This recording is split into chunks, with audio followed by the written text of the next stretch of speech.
Hello! This week I'm going to show you one of my creative outlets that isn't sewing, some digital tarot card design. One of the groups I'm in had this prompt list for Tarotember, and so I have been participating in that.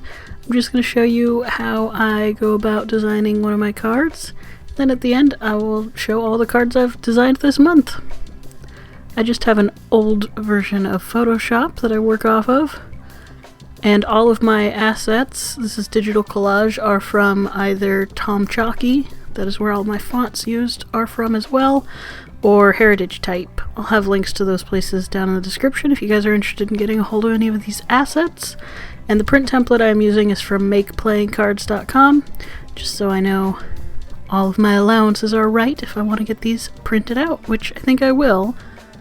And if I do, I will come back and edit the description so you guys can find those on my Etsy shop. Alright, enjoy!